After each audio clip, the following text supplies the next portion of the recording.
மரணத்தையே கட்டிப்பிடித்து ஜெயித்த ஒரு சிறுவன் இருந்தான் என்றால் அது கற்பனை இல்லை, அது சத்தியம். ஒரு கிராமம், 2 தம்பதிகள், பல ஆண்டுகள், ஒரே ஒரு பிரார்த்தனை, ஈசா எங்களுக்கு ஒரு குழந்தை மட்டும் தாருங்கள். அந்த இரவு அக்னியில் இருந்து ஒளி பிறந்தது. சிவன் தோன்றினார். உங்களுக்கு 2 வழிகள். ஒன்று புத்திசாலி ஆனால் 16 வயதில் மரணம். இன்னொன்று நீண்ட ஆயுள் ஆனால் அறிவு இல்லாது. ஒரு நொடி கூட யோசிக்கவில்லை அந்த பெற்றோர். புத்திசாலியான குழந்தைதான் எங்களுக்கு வேண்டும்.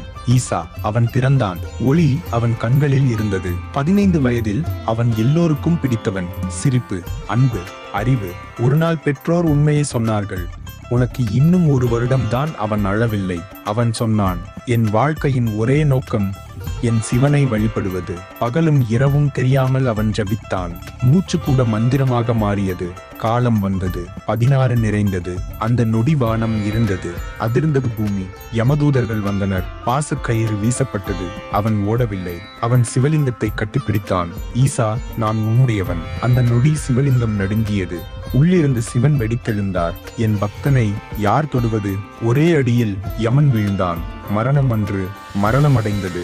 சிவன் சொன்னார், நீ இனி மரணத்திற்கு அப்பாற்பட்டவன். எப்போதும் இளமையுடன் இருப்பாய். அந்த நொடி உலகம் கேட்டது ஒரு மந்திரம். அதேதான் மகா மிருத்யுஞ்சய மந்திரம். மரணத்தை வென்ற ஒரு பக்தனின் மூச்சில் பிறந்தது. மரணத்தை ஜெயிப்பது வலிமையால் இல்லை, பக்தியால்.